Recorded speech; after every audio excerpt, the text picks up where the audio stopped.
जय श्री रामकृष्णा, जय माँ शारदा। आज की ये वीडियो बहुत खास है। आज फिर से आप में से बहुत सारे साधकों, उपासकों और एस्पिरेंट्स द्वारा पूछे गए एक सवाल को, जो कि बहुत बार आया है हमारे पास, उस पर चर्चा करेंगे। सवाल है कि कैसे हम अपने नाम जप के प्रैक्टिस को, उसके अभ्यास को बढ़ाएं, और दूसरा, ऐसा करने पर हमें कैसा फील होगा, कैसे हमें पता चलेगा कि हमारे प्रारब्ध कट रहे हैं। दोनों ही सवाल बहुत अच्छे हैं। आइए इन पर खुलकर चर्चा करते हैं। सबसे पहली बात, आप नाम जप कर रहे हैं पर अभी भी आपका मन बहुत सारी सांसारिक वासनाओं में, कामनाओं में लगा हुआ है। मन अभी भी कहीं ना कहीं बहुत अधिक मात्रा में बाहर की तरफ ही फोकस्ड है, या फिर यूं कह लीजिए कि आपको इनिशियल लेवल पर भी, एकदम छोटे लेवल पर भी थोड़ा सा भी डिटैचमेंट या वैराग्य फील नहीं हो रहा है। दो चीजें हैं यहाँ पर समझने की। बारीकी से दोनों पर चर्चा करेंगे। बहुत ध्यान से वीडियो को अंत तक देखिए। पहली चीज, आप नाम जप कर रहे हैं, अधिक मात्रा में नाम जप कर रहे हैं, अपने कोड ऑफ कंडक्ट यानी कि डेली जो आचरण है उसमें बहुत सारे सुधार कर रहे हैं। इसके साथ साथ आप नाम जप की संख्या को बढ़ा रहे हैं, सत्संग कर रहे हैं, भजन कर रहे हैं, स्वाध्याय कर रहे हैं। इसकी वजह से आपके लाइफ में कहीं ना कहीं एक बहुत तेजी के साथ बदलाव आ रहे हैं, क्योंकि आपके प्रारब्ध तेजी से कट रहे हैं। इन प्रारब्धों के कटने की वजह से कहीं ना कहीं बहुत अधिक मात्रा में कभी कभी बेचैनी हो सकती है, बहुत परेशान हो सकते हैं, बहुत विचलित हो सकते हैं। लेकिन यहाँ पे घबराना नहीं है। ये जो जलन है, बेचैनी है, कंफ्यूजन है, कहीं ना कहीं जो एक फ्रस्ट्रेशन है, ये सही डायरेक्शन में आपको लेकर जा रही है, क्योंकि आप नाम जप को लगातार कर रहे हैं, अधिक मात्रा में कर रहे हैं, निरंतर कर रहे हैं, पूरी आत्मसमर्पण और श्रद्धा से कर रहे हैं। तो इस केस में घबराने की जरूरत नहीं है। अब दूसरी कैटेगरी, जहां पे नाम जप कर रहे हैं, जैसे तैसे डेली के नंबर को कंप्लीट कर रहे हैं, पर मन में बहुत संशय है, अभी भी दूसरों की निंदा करते हैं, अभी भी सत्संग के बारे में अंट शंट विचार रखते हैं, कहीं ना कहीं मन में अभी भी बहुत गलत विचार हैं, दूसरों के प्रति बहुत ज़्यादा गलत विचार हैं, आप किसी भी संत महात्मा के बारे में अच्छा नहीं सोचते हैं, बहुत नेगेटिव विचार रखते हैं, या फिर आपके डेली कोड ऑफ कंडक्ट में कुछ ऐसे आचरण हैं जहां पर आपको फोकस करने की ज़रूरत है, जो कि अभी भी बहुत गलत है। आप अभी भी बहुत ज़्यादा वासनाओं से, कामनाओं से भरे हुए हैं, जिसकी वजह से आपको अपनी साधना में कुछ भी ऐसा नहीं लग रहा है, कोई ऐसे सिम्टम्स नहीं मिल रहे हैं कि आप साधना को सही तरीके से कर रहे हैं या आपकी साधना अच्छे तरीके से चल रही है।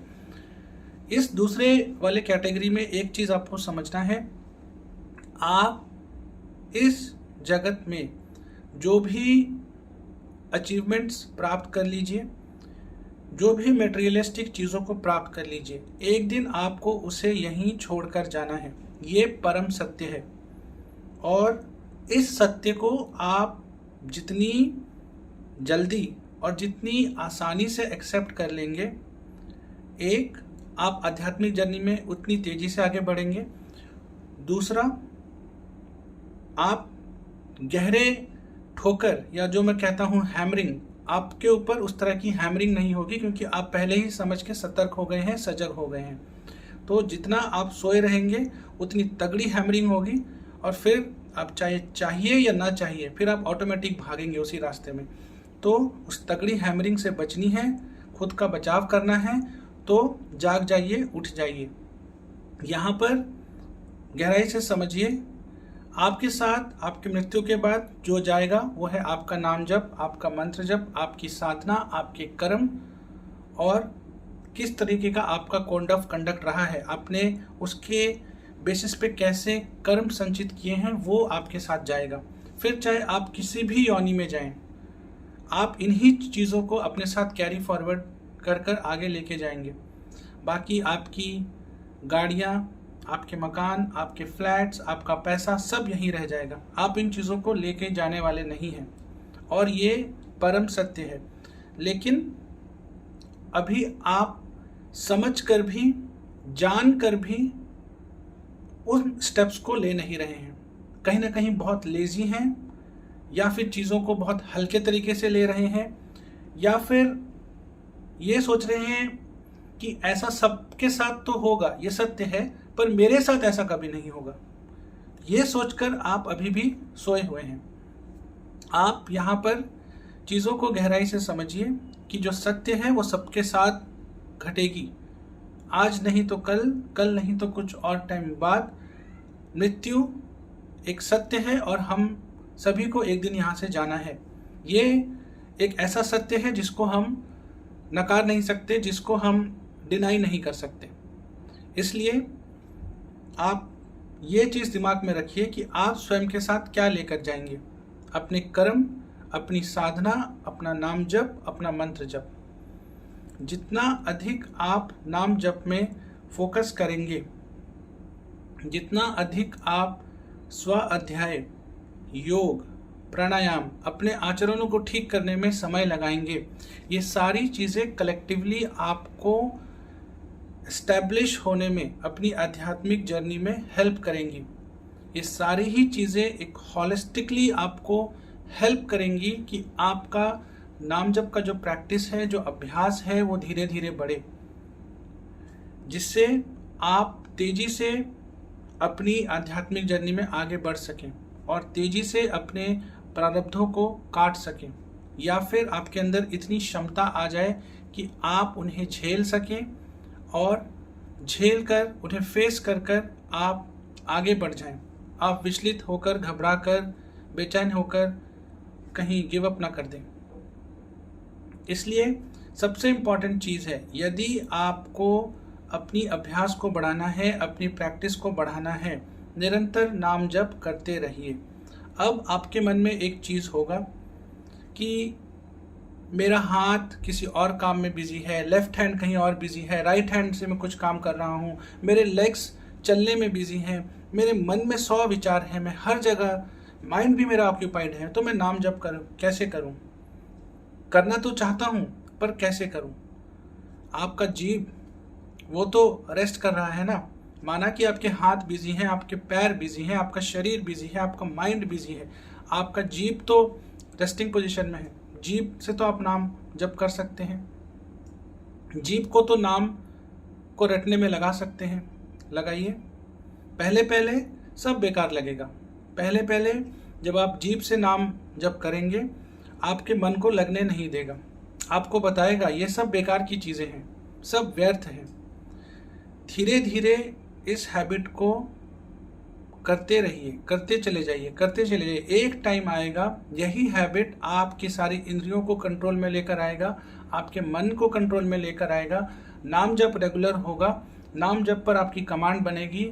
धीरे धीरे वाचिक से आप उपांशु में भी जाने लगेंगे। ऐसे ही होता है। ऐसा नहीं है कि पहले ही दिन, पहले के ही कुछ हफ्ते या पहले के ही कुछ महीनों में आप एकदम मास्टरी हासिल कर लेंगे। ऐसा नहीं है। आपको निरंतर सीखते जाना है, निरंतर प्रैक्टिस करते जाना है, निरंतर लगे रहना है। आप गिरेंगे, फिर खड़े हो जाइए, फिर गिरेंगे, फिर खड़े हो जाइए, फिर गिरेंगे, फिर हिम्मत दिखाइए, फिर खड़े हो जाइए। गिरने में समस्या नहीं है। आप गिर रहे हैं, इसका मतलब यह है कि आप प्रयत्न कर रहे हैं, आप प्रयास कर रहे हैं। ये ठीक उस तरीके से है जैसे कि आप किसी चीज़ के लिए कोशिश कर रहे हैं और कहीं ना कहीं से आपको आगे से रिजेक्शन मिल रही है। आप रिजेक्ट हो रहे हैं, इसका मतलब ये नहीं है कि आप फेलियर हैं। आप रिजेक्ट हो रहे हैं, इसका मतलब ये है कि आप निरंतर प्रयास किए जा रहे हैं। जो प्रयास कर रहा है वही फेल हो सकता है, वही गिर सकता है, वही बेहतर तरीके से चलने के और अनेक अनेक रास्तों को खोज सकता है, उन्हें निकाल सकता है। तो अगर आप प्रयत्न करेंगे, अगर आप ट्राई करेंगे किसी चीज़ के लिए, तो ही आप फेल होंगे। जो ट्राई ही नहीं कर रहा है वो रिजेक्ट कैसे होगा?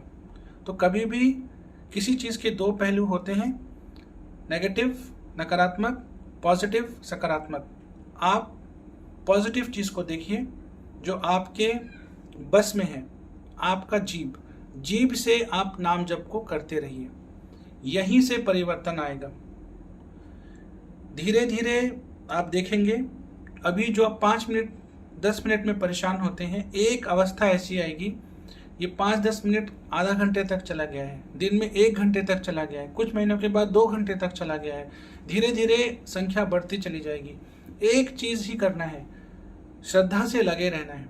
अगर आप लगे रहेंगे, अगर आप इस नाम जप को ठान लेंगे कि मुझे जीवन में उतारना है, अगर आप ये ठान लेंगे कि मुझे इस रास्ते पे चलना है, चाहे मैं 5 साल में पहुंचूं, चाहे 10 साल में पहुंचूं, फर्क नहीं पड़ता, मुझे नाम जप को नित्य निरंतर पूर्ण श्रद्धा से, पूर्ण समर्पण से करना है।